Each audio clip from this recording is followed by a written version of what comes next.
ناظرین کرام، آپ دیکھ رہے ہیں پروگرام راہ ہدایت اور میں ہوں آپ کا میزبان نعمان طارق۔ ناظرین کرام، آج ہمارا موضوع رمضان کریم ہے، اس کی اہمیت اور فضیلت کیا ہے، اس پہ آج ہم تفصیل سے گفتگو کریں گے۔ ہمارے ساتھ اسٹوڈیو میں تشریف رکھتے ہیں علمی ادبی شخصیت، کسی بھی تعارف کے محتاج نہیں، آپ سے ان کا تعارف کراتا چلوں۔ علامہ محمد طیب صاحب، بہت شکریہ آپ کا کہ آپ اسٹوڈیو میں آئے۔ جی طیب بھائی، سب سے پہلے آپ یہ بتائیے گا کہ روزے کا فلسفہ اور حکمت کیا ہے؟ بسم اللہ الرحمن الرحیم، الصلاۃ والسلام علیک یا سیدی یا رسول اللہ وعلی آلک و اصحابک یا سیدی یا حبیب اللہ۔ سب سے پہلے بھائی نعمان طارق صاحب، آپ کا بہت شکریہ، آپ نے گفتگو کا موقع عنایت کیا۔ اللہ کریم مجھے کلمہ حق کہنے کی توفیق عطا فرمائے۔ روزے کا فلسفہ اور حکمت، بنیادی طور پر روزے کے بہت سے معاشرتی، طبی، اسلامی پہلو ہیں۔ قرآن کریم اللہ رب العزت نے ارشاد فرمایا، یا ایھا الذین آمنوا کتب علیکم الصیام کما کتب علی الذین من قبلکم لعلکم تتقون۔ اے ایمان والو، ہم نے تم پر روزے فرض کیے ہیں جیسے تم سے پچھلی امتوں پر روزے فرض کیے تھے۔ کیا سبب ہے فرض کرنے کا؟ میری رائے الگ ہو سکتی ہے، غلط بھی ہو سکتی ہے، کوئی عالم، کوئی محدث، کوئی مفسر اپنی ذاتی رائے قائم کرے تو اس پہ جرح اور بحث ممکن ہے، لیکن یہاں پر خالق کائنات نے خود سبب بیان فرمایا ہے۔ اللہ رب العزت نے فرمایا لعلکم تتقون، فرمایا ہم نے روزے اس لیے تم پر فرض کیے ہیں تاکہ تم متقی بن جاؤ، پرہیزگار بن جاؤ۔ اب یہ تقویٰ کیا ہوتا ہے؟ تقویٰ ہوتا ہے، اسے سیلف کنٹرول کہتے ہیں، جب ہم اپنی ذات پر، اپنی خواہشات پر قابو پانے کی قدرت حاصل کر لیں، اسے کہتے ہیں یہ متقی ہے، تقویٰ ہے۔ اس کی سادہ سی تعریف، ویسے تقویٰ کی کئی لمبی اس کی تعریف و تفصیل بیان ہو سکتی ہے، لیکن سادہ اور ایک جملے میں اگر میں تقویٰ کو عرض کروں تو تقویٰ کہتے ہیں ہر وہ کام کرنا جس سے اللہ رب العزت کی رضا حاصل ہو، اور ہر اس کام سے اپنے آپ کو مکمل روک لینا جس میں اللہ رب العزت کی ناراضگی کا شبہ بھی پیدا ہو، اس کو تقویٰ کہتے ہیں۔ تو بنیادی اور سب سے اہم فلسفہ روزے کا یہ ہے کہ انسان اللہ کے احکامات، اللہ کی رضا پر چلنا شروع ہو جاتا ہے، اور جب کوئی بندہ اللہ کے احکامات، اللہ کی رضا پر عمل کرنا شروع کرتا ہے تو معاشرہ کس طرح تشکیل پاتا ہے، رشتہ داریاں، تعلق، ایک مساوات، انصاف کا ایک معاشرہ، ایک معتدل اسلامی معاشرہ تشکیل پاتا ہے جو صحیح اسلامی معیار کا عکاس ہوتا ہے۔ ہم جب روزے کی تعلیمات پر عمل کرتے ہیں تو ہمیں ان چیزوں سے تقویٰ جب اختیار کرتے ہیں تو اس وقت ہمیں صحیح معنوں میں اسلام کی تعلیمات پر عمل پیرا ہونے کا موقع ملتا ہے، اور جو صحیح معنوں میں روزہ رکھتے ہیں، اس کی روح کو پہچانتے ہیں، وہ صحیح معنوں میں اللہ رب العزت انہیں پھر متقی بنا دیتا ہے۔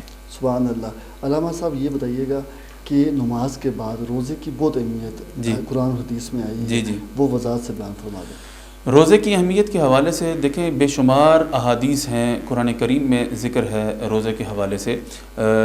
کوئی بھی سب سے ایک یونیک چیز ہے روزے میں، سب سے یونیک چیز نعمان بھائی یہ ہے کہ ہم نماز پڑھتے ہیں تو ہمیں کوئی نماز پڑھتے ہوئے دیکھ سکتا ہے، وہ عبادت ہماری ظاہر ہے، وہ عبادت لوگوں پر عیاں ہوتی ہے۔ ہم حج کرتے ہیں، ہمیں لوگ دیکھتے ہیں، ہمیں سفر کرنا پڑتا ہے۔ ہم کوئی اور ایسی عبادت کرتے ہیں، صدقات و خیرات کرتے ہیں، اس میں بھی کوئی گواہ بن سکتا ہے، لیکن روزہ یہ بندے اور رب کا ایک راز ہوتا ہے۔ جب تک بندہ اپنے منہ سے نہیں بولتا کہ میں اس عبادت سے ہوں، ساتھ بیٹھا شخص بھی پورا دن ساتھ گزار دے، اسے بھی اس بات کا ادراک نہیں ہوتا کہ میرے ساتھ بیٹھا بندہ اس وقت بھی عبادت میں ہے۔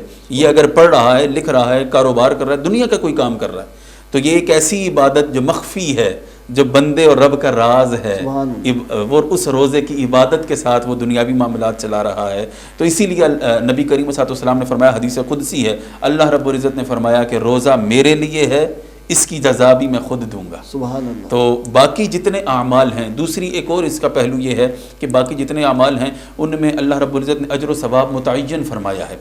کسی جگہ فرمایا کہ من جاء بالحسنۃ فلہ عشر امثالھا، کہ 10 گنا نیکی کا اجر ہے۔ بعض اعمال میں یہاں تک کہ 700 گنا تک کا ذکر ہے قرآن و حدیث میں، لیکن واحد عبادت روزہ ہے جس کے لیے ثواب کتنے گنا ہے یہ متعین نہیں فرمایا. یہ انسان کے خشوع و خضوع، انسان کی رقت قلبی، بندے اور رب کی قربت کا تعلق، اس پر متعین ہے کہ روزے کا کتنا اجر ہے. اس لیے مختلف روزہ داروں کا اجر مختلف ہوتا ہے کہ وہ بندہ روزہ کس طرح رکھ رہا ہے، وہ کیسا روزہ رکھتا ہے، اس کا کیسا اجر ہے. اور وہ جب روزہ رکھتا ہے پھر وہ اللہ رب العزت اور بندے کے درمیان جو تعلق ہے، پھر اللہ جتنا چاہتا ہے اس بندے کے خشوع و خضوع کے مطابق اللہ رب العزت اسے نوازتا ہے. اور اس کا ایک تیسرا پہلو ہے کہ روزے کی 3 قسمیں ہیں. ایک روزہ ہے عام لوگوں کا روزہ، ایک ہے خواص کا روزہ، ایک ہے خاص الخاص کا روزہ. عام لوگوں کا روزہ یہ ہے کہ صبح صادق سے لے کر غروب آفتاب تک کھانے پینے سے رک گئے، اور دیگر جو چیزیں روزہ توڑتی ہیں جماع سے اور دیگر ایسے کاموں سے رک گئے جو روزہ جن سے مفسد ہو جائے گا. اور جو خاص لوگوں کا روزہ، خواص کا روزہ ہے، وہ اس میں ان کی آنکھ کا بھی روزہ ہے، ان کے کانوں کا بھی روزہ ہے. آنکھ بھی کوئی ایسی شے نہیں دیکھتی جو اللہ کو پسند نہیں ہے، کان بھی کوئی ایسی آواز نہیں سنتا جس سے اللہ ناراض ہو، قدم بھی کسی ایسی جانب نہیں بڑھتے جہاں پہ اللہ کی ناراضگی کا شبہ ہو. یقینی تو بڑی دور کی بات ہے، جس راستے میں شبہ بھی پیدا ہو قدم بھی اس جانب نہیں بڑھتے. اور یہ ہے خاص لوگوں کا روزہ. تیسرا جو سب سے اعلیٰ درجہ ہے خاص الخاص، یہ وہ ہے کہ اللہ کے سوا کوئی کام، اس میں جائز ناجائز کی بھی تخصیص نہیں ہے، حلال و حرام کی بھی تخصیص نہیں ہے. اللہ کے سوا ساری دنیا سے رابطہ توڑ کر صرف اللہ کا ہو جانا، سبحان اللہ، یہ ہے خاص الخاص لوگوں کا روزہ. اور پھر جس انداز میں جو روزہ دار روزہ رکھتا ہے، اللہ رب العزت اسی انداز میں پھر اسے نوازتا اور اجر و ثواب عطا کرتا ہے. سبحان اللہ. علامہ صاحب، کون کون سے لوگ روزہ چھوڑ سکتے ہیں اور کن صورتوں میں؟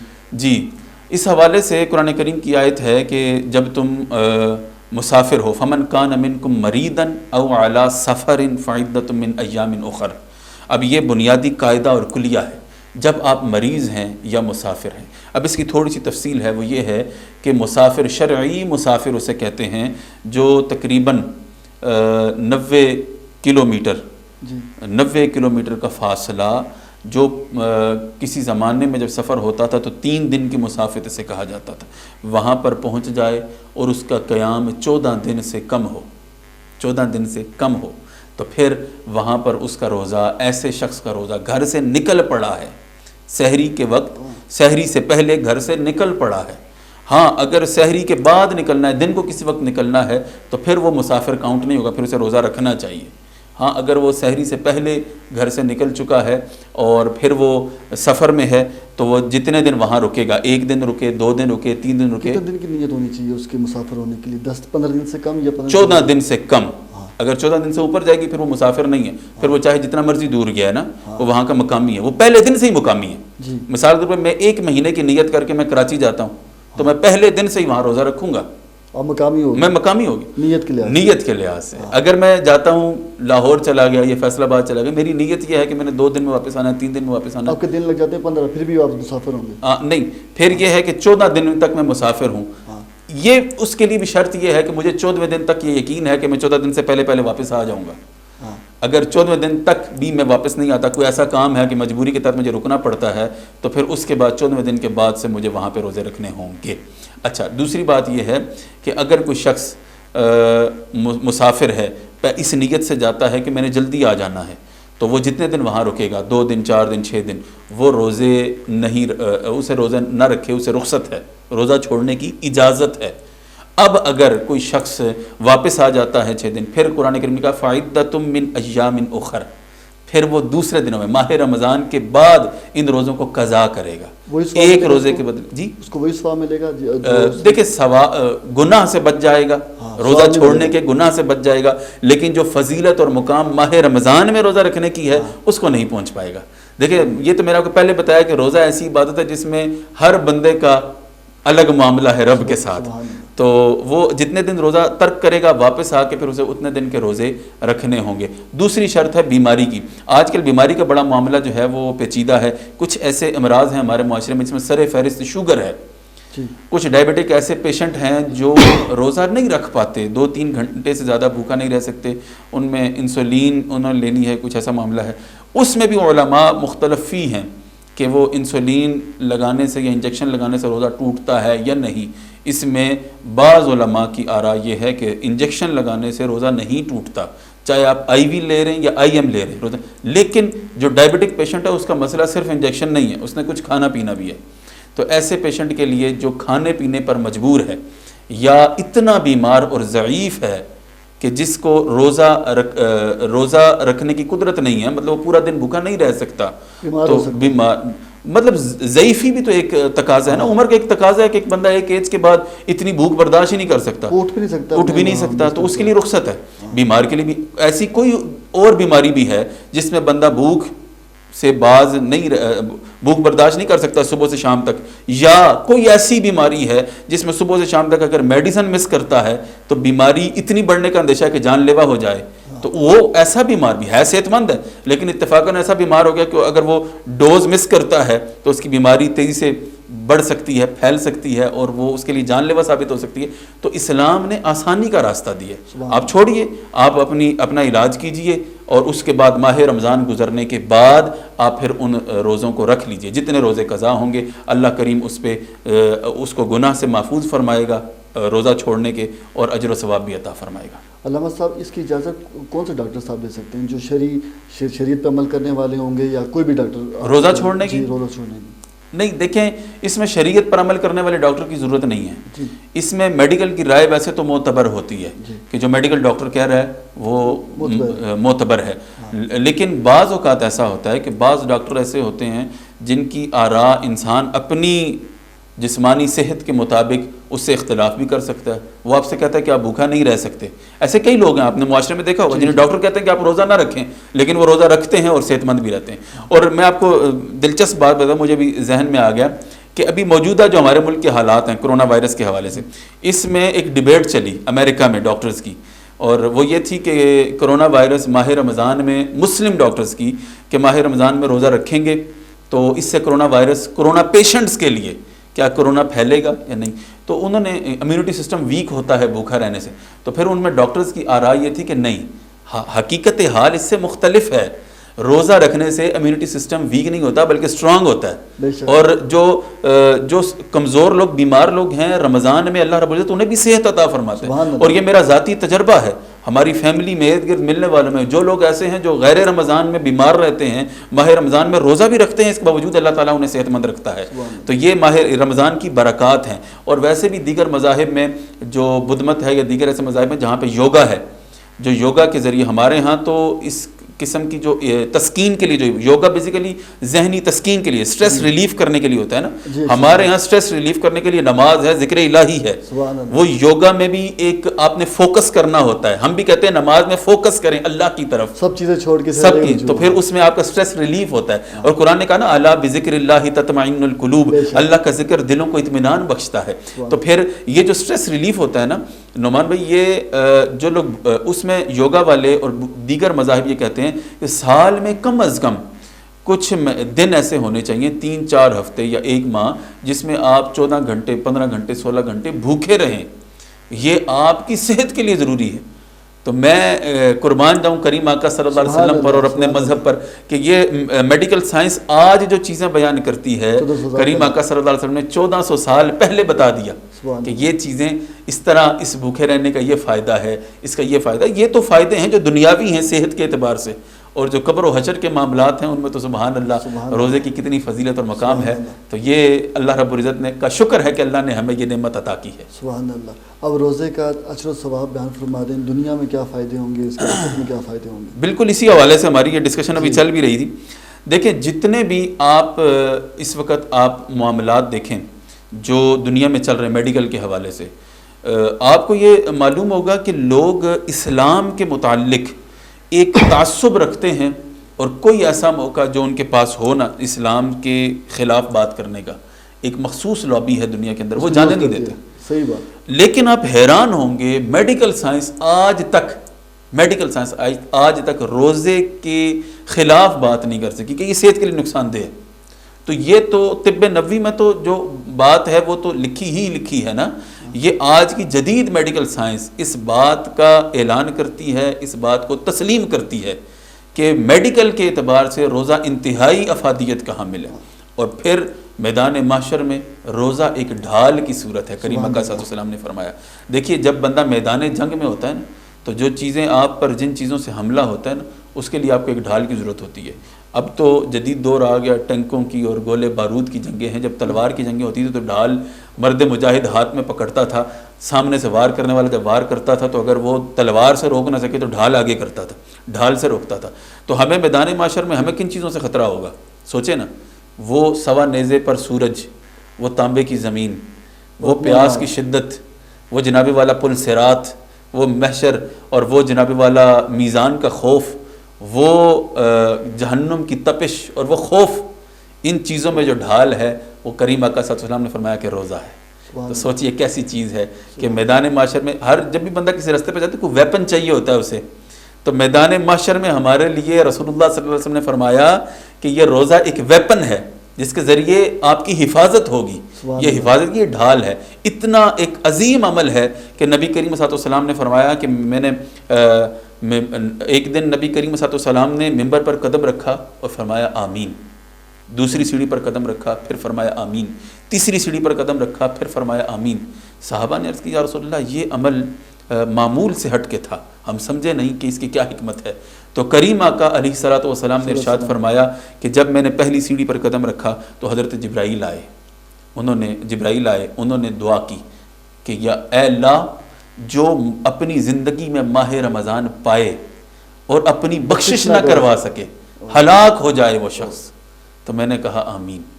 سوچئے کتنی عظیم نعمت ہے کہ یقین. اب اس کا ایک پہلو تو یہ ہے کہ جو ماہ رمضان سے پہ غفلت کرتے ہیں ان کے متعلق کریم آقا صلی اللہ علیہ وسلم نے کیا ارشاد فرمایا. دوسرا اس کا پہلو یہ ہے کہ کتنا یقین سے کریم آقا صلی اللہ علیہ وسلم نے امت کو یہ انعام عطا کیا ہے کہ جسے اللہ زندگی میں ماہ رمضان عطا کرے وہ کوشش کرے, ممکن نہیں کہ وہ اپنی بخشش نہ کروا سکے.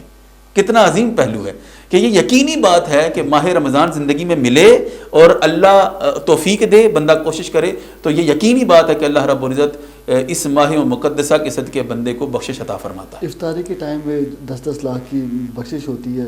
کن لوگوں کی بخشش نہیں ہوتی ہے جو افطاری کے وقت کون سے لوگوں میں شامل ہیں؟ جو جوا کھیلنے والے, شراب پینے والے. کچھ اعمال ایسے ہیں, دیکھیں اس میں جو ایک میں آپ کو اس کا رول بتا دیتا ہوں. کچھ چیزیں ایسی ہیں جن کے متعلق یہ کہا جاتا ہے کہ یہ عمل کر لیں تو سارے گناہ بخشے جائیں گے, پچھلے گناہ بخشے جائیں گے, اتنے گناہ بخشے جائیں گے. جس طرح ایک حدیث مبارکہ ہے مثال کے طور پر کہ ایک بندہ درود پاک پڑھتا ہے, ایک بار درود پاک پڑھنے سے 10 نیکیاں ملتی ہیں, 10 گناہ معاف ہوتے ہیں, 10 درجات بلند ہوتے ہیں. اب نیکیاں ملنا اور درجات بلند کرنا اس کو ہم ابھی ایک سائڈ پہ رکھتے ہیں, گناہ معاف ہونے پہ بات کرتے ہیں. یہ جو گناہ معاف ہوتے ہیں نا, یاد رکھیے یہ جو مطلقاً جہاں جہاں یہ حکم آتا ہے نا گناہ معاف ہوتے ہیں, صغیرہ گناہ, ہاں اس سے مراد ہوتی ہے صغیرہ گناہ. کچھ ایسے ہیں جو کبائر ہیں, بڑے گناہ, جان بوجھ کے جو ہاں اس میں صغیرہ گناہ اور کبیرہ گناہ کی تعریف میں بڑی طویل بحث ہے, لیکن کچھ چیزیں ہیں جو کبائر ہیں. ان میں ایک بنیادی چیز حقوق العباد ہے. حقوق العباد کے متعلق یہ واضح حکم ہے کہ جب تک جس بندے کی آپ نے حق تلفی جس کے ساتھ زیادتی کی ہے جب تک وہ معاف نہیں کرے گا اللہ معاف نہیں کرے گا. تو باقی گناہ تو افطاری کے وقت بخشے جا سکتے ہیں, وہ نہیں بخشا جاتا. اسی طرح شرک ہے, اللہ رب العزت نے فرمایا میں باقی گناہ معاف فرماتا ہوں, شرک معاف نہیں کرتا. تو جو شرک ہے, اسی طرح مختلف گناہ ہیں. سود ہے, اللہ رب العزت نے فرمایا کہ جو نبی کریم صلی اللہ علیہ وسلم نے فرمایا کہ جو سود لے, سود کھائے, پھر وہ اللہ اور اس کے رسول سے اعلان جنگ کر دیا اس نے. تو جو اللہ اور اس کے رسول سے اعلان جنگ کر رہا ہے پھر اس کی بخشش کا کیا تصور ہے. اسی طرح شاتمین رسول, اللہ اور اس کے رسول کے باغی گناہ گار اور معاملہ ہے. میں کر رہا ہوں وہ جو گستاخ ہوں, جو اللہ رب العزت کی حدود کو پامال کریں, پھر ان کے ان امور سے ان کی بخشش کا معاملہ نہیں ہوتا. ان کا معاملہ ہے اللہ واللہ ورسولہ عالم, اللہ بہتر جاننے والا ہے. لیکن یہاں پر معاملہ جو ہے وہ صغائر کا ہے. اب یہ بتائیے گا کہ روزے کا کفارہ کیا ہے, اور فدیہ کیا ہے, اور قضا کیا ہے؟ اچھا, یہ 3 الگ چیزیں ہیں. اس میں اختصاراً بات کرتا ہوں. ایک تو یہ ہے کہ وہ جو لوگ جن کی بخشش نہیں ہوتی, ہم نے پچھلے سوال میں بات کی, اللہ رب العزت جو ہے ہر چیز پر قدرت رکھتا ہے, وہ چاہے تو سب کو بخش سکتا ہے نا. لیکن جو ہمارے پاس رولز ہیں, جو اللہ رب العزت کے اپنے فرامین ہیں, اس کی روشنی میں ہم عرض کرتے ہیں. باقی اللہ کی رحمت وہ جس جانب اللہ جسے چاہے جو عطا کر دے. اچھا, اب ہے قضا, کفارہ اور فدیہ. قضا کہتے ہیں کہ جس طرح میں نے پہلے عرض کی, کوئی بیمار ہے, کوئی مسافر ہے, تو جب وہ صحت مند ہو جائے گا یا سفر سے واپس آ جائے گا تو جتنے روزے چھوڑے ہیں اتنے روزے وہ رکھے گا. اسے کہتے ہیں قضا کرنا، یعنی ایک روزے کے بدلے ایک روزہ وہ دوسرے منتھ میں آ کے پورا کر لے گا، کسی بھی مہینے میں، شوال میں رکھ لے، ذیقعد میں رکھ لے، ذی الحج میں، جب بھی اسے آسانی ہو، صحت جب ٹھیک ہو جائے، جب اسے سہولت ہو، وہ روزے رکھ سکتا ہے، اس کے لیے پابند، لیکن ایز سون ایز پاسبل اسے رکھنے چاہیے، وہ اس پہ لازم ہے، وہ اس پہ قضا کرنی ہے، اس نے اسے معافی نہیں۔ اچھا دوسرا فدیہ، فدیہ کہتے ہیں کہ کوئی بندہ بیمار ہے، ایسی بیماری ہے کہ جس سے صحت کا امکان نہیں، اتنا ضعیف ہو گیا کہ روزہ نہیں رکھ سکتا، تو وہ رمضان کے بعد کون سا جوان ہو جائے گا، اس نے ضعیف ہی رہنا ہے، تو مطلب اس کی صحت کا امکان نہیں ہے نا، تو اس کا وہ روزہ رکھ ہی نہیں سکتا، نہ رمضان میں نہ شوال۔ اور پھر کوئی بندہ ایسا ڈائبٹک پیشنٹ ہے یا کوئی اور ایسا معاملہ ہے کہ روزہ رکھ ہی نہیں سکتا۔ اب میں نے آپ کو کہا نا کہ یہ روزہ بندے اور رب کا ایک راز ہے، اس کا معاملہ کیا ہے کہ بندہ اگر یہ جھوٹ بولے نا کہ یار میں روزہ نہیں رکھ سکتا، حالانکہ وہ اگر چاہے تو رکھ سکتا ہے، لیکن وہ اپنی آسانی کے لیے کہتا ہے، تو یہ بندے اور رب کا معاملہ ہے، پھر وہ اللہ کی بارگاہ میں جواب دے ہے۔ شریعت کیا کہتی ہے کہ جو بندہ روزہ نہیں رکھ سکتا، اتنا ضعیف ہو گیا ہے یا ایسی بیماری لاحق ہو گئی ہے کہ روزہ نہیں رکھ سکتا، تو وہ صدقہ فطر جو ہوتا ہے نا، ایک صدقہ فطر وہ ایک روزے کا فدیہ ہوتا ہے۔ اس دفعہ صدقہ فطر اس سال 125 روپے ہے، جی جو مفتی منیب الرحمان صاحب نے دیگر مفتیان نے، جی گندم کا جی سب سے کم، جی سب سے منیمم، اس کو ہم آگے ڈسکس کر لیتے ہیں۔ جی جی تو یہ ایک صدقہ فطر ایک روزے کا فدیہ ہوتا ہے، یعنی اب آپ نے 10 روزے چھوڑے ملٹیپلائی بائی 125، جی بس یہ بنیادی یہ کلیہ ہے، یہ ہو جائے گا فدیہ۔ کفارہ کسے کہتے ہیں؟ کفارہ کہتے ہیں روزہ رکھا، اسے توڑ دیا، خود کسی بھی عمل سے توڑ دیا، کچھ کھا لیا، یہ ویسے ہی نیت نہیں تھی، یا جان بوجھ کر روزہ چھوڑ دیا، یعنی میرے صحت مند بھی ہوں، سب کچھ ہے، وہ ویسے ہی جی کل نہیں رکھا جی روزہ۔ بے دھیانی کی وجہ سے یہ آج کل ہمارے بعض معاشرے میں یہ چیزیں رواج پکڑتی جا رہی، غیر ضروری طور پر روزہ چھوڑ دیا، فیشن کے طور، ہاں جی، کہ کھانا پینا جیسے دوستوں میں جی بس ٹھیک ہے جی، وہ کرکٹ کھیلنا ہے فلاں ہے، یہ تو روزہ چھوڑ دیا۔ ایسا جو روزہ چھوڑا جان بوجھ کر بغیر کسی شرعی عذر کے، اس کا حکم کیا ہے؟ اس کا حکم یہ ہے کہ 60 مسکینوں کو، اس کا حکم یہ 60 روزے رکھے۔ کفارہ کیا ہے؟ 60 روزے رکھے۔ اچھا اس میں جی جی کفارہ پلس قضا ہے، یعنی 60 روزے قضا کے، 60 روزے کفارے کے، ایک روزہ قضا کا، یعنی 61 روزے رکھنے۔ اور اگر یہ جو 60 روزے ہیں نا، ان میں بریک نہیں آ سکتی، آگے تو دوبارہ سے شروع۔ اگر آپ نے 30 روزے رکھے اور آپ رک جاتے ہیں، ایک دن کی بریک آگے کو، تو پھر آپ نے دوبارہ 1 سے شروع کرنا، اور 60 روزے رکھنے پلس ایک قضا کا۔ اور دوسرا اس میں معاملہ یہ ہے کہ اگر 60 روزے کو نہیں رکھتا، قدرت نہیں رکھتا 60 روزے رکھنے کی، تو وہ 60 مسکینوں کو کھانا کھلائے۔ 60 مسکینوں کو کھانا کھلانا صبح شام کی صبح شام، وہ اس کا جو فارمولہ ہے وہ رقم دینے پہ بھی آ سکتا ہے، اس کا وہی یہی ہے کہ ایک صدقہ فطر، ایک صدقہ فطر 2 وقت کا کھانا بنتا ہے، ٹھیک ہے، ایک صدقہ فطر 125 روپے منیمم، یہ سب سے کم ریٹ ہے نا۔ جی جی آپ دیکھیں 125 روپے میں بندہ بمشکل ہمارے معاشرے میں 2 وقت کی روٹی بڑی یوں سمجھیں کہ کھینچ تان کے کر سکتا ہے، تو یہ سب سے منیمم ریٹ ہے، شریعت نے سب سے نچلے طبقے کی سہولت کے لیے یہ پیش کیا۔